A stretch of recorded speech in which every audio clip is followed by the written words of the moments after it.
پھلوں اور سبزیوں کو زیادہ دیر تک کیسے محفوظ رکھا جا سکتا ہے؟ یہ ایک ایسا مسئلہ ہے جس کا حل اس وقت سے ہی تلاش کیا جا رہا ہے جب سے انسانوں کو ضرورت سے زیادہ خوراک مہیا ہوئی۔ خوراک زیادہ ہو تو اسے زیادہ عرصہ کے لیے کیسے محفوظ رکھا جا سکتا ہے؟ اس سوال کے شاید اتنے ہی جواب ہیں جتنی کھانے کی اقسام ہے۔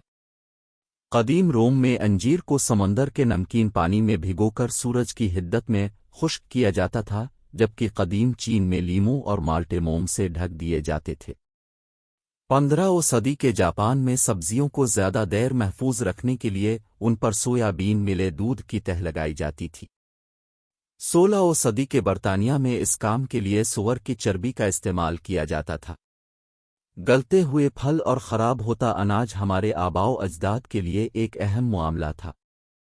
آج کی دنیا میں شاید اس مسئلے کی نوعیت بدل چکی ہے، کیونکہ دنیا بھر میں ضائع شدہ کھانے سے خارج ہونے والی گرین ہاؤس گیسز صرف برطانیہ سے خارج ہونے والی ایسی گیسز کے مقابلے میں 10% زیادہ ہیں۔ خراب گوشت اس کی ایک بڑی وجہ ہے۔ گوشت کا 100 گرام پھینکنے کا مطلب ہے کہ اپنے تقریباً 10 کلوگرام کاربن ڈائی آکسائڈ فضا میں خارج کی ہے۔ تاہم دنیا بھر میں ضائع ہونے والی خوراک کا سب سے بڑا حصہ سبزیوں اور پھلوں پر مشتمل ہے، جو سالانہ اوسطاً نصف ارب ٹن بنتی ہے۔ تو ایسے میں پھلوں اور سبزیوں کو محفوظ رکھنے کا بہتر طریقہ کیا ہو سکتا ہے؟ خوراک کو ضائع ہونے سے بچانے کے زیادہ تر طریقوں میں پلاسٹک اور کیمیکلز استعمال ہوتے ہیں۔ 2022 میں شائع ہونے والی ایک تحقیق کے مطابق کھیرے کو پلاسٹک میں محفوظ رکھنے کے ماحولیاتی فوائد پلاسٹک کے منفی اثرات سے 5 گنا زیادہ ہیں۔ دوسری جانب تازہ پھلوں اور سبزیوں کی عمر میں اضافے کے لیے کلورین، ہائیڈروجن آکسائڈ اور ٹرائی سوڈیم فاسفیٹ کا بھی استعمال کیا جاتا ہے۔ لیکن اب صارفین کیمیائی طریقوں اور پلاسٹک کے استعمال سے گریز کرنے لگے ہیں۔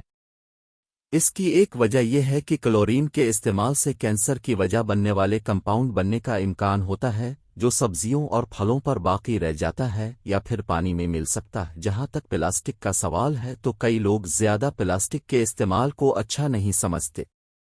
یونیورسٹی آف میساچوسٹس کے فوڈ سائنٹسٹ ڈیوڈ مکلیمنٹس کا کہنا ہے کہ حالیہ برسوں میں ایسے طریقوں کی تلاش میں اضافہ ہوا ہے جن سے خوراک کو کیمیکلز کے بغیر محفوظ رکھا جا سکے۔ اگرچہ زیادہ تر نئی تکنیک ابھی تجرباتی مراحل میں ہیں، چند ایسے طریقے منظر عام پر آ چکے ہیں جن میں کیمیکلز کا استعمال نہیں ہوتا۔ ایسی ہی ایک تکنیک پھلوں اور سبزیوں کو ایسے حفاظتی مواد میں محفوظ رکھنے کی ہے جو کھایا جا سکتا ہے۔ 1930 میں شہد کی موم سے سیب جیسے پھلوں کو محفوظ بنانے کا رواج پڑا۔ واضح رہے کہ سیب کا قدرتی چھلکا بھی اسے محفوظ بناتی ہے، تاہم اکثر یہ درخت سے چنائی کے بعد صفائی کے عمل کے دوران ضائع ہو جاتا ہے۔ آج کل ایک ایسی ہی مصنوعی تہ سیب، مالٹے اور لیموں سمیت دیگر پھلوں پر لگائی جاتی ہے۔ اس طریقے سے پھلوں کے اندر نمی کو خارج ہونے سے روکا جاتا ہے، تاہم بہتری کی کافی گنجائش ہے۔ اب سائنسدان ریشم اور شیل فش سے نکلے چیٹوسان سے لے کر جیلاٹین، سویا پروٹین سمیت مختلف قدرتی اجزاء پر تجربات کر رہے ہیں۔ یہ تمام اجزاء ایک پتلی تہ کی صورت میں پھلوں اور سبزیوں کو محفوظ بنانے کے لیے استعمال ہو سکتے ہیں، جس کی مدد سے گیس اور پانی کے اخراج میں رکاوٹ ڈالی جاتی ہے اور خوشبو کو زیادہ دیر تک محفوظ رکھا جا سکتا ہے۔ مک کلیمنٹس کا کہنا ہے کہ چیٹوسان، جو شیل فش کے خول سے حاصل کیا جاتا ہے، خوراک کو محفوظ بنانے کی کوششوں کا اہم حصہ ہے۔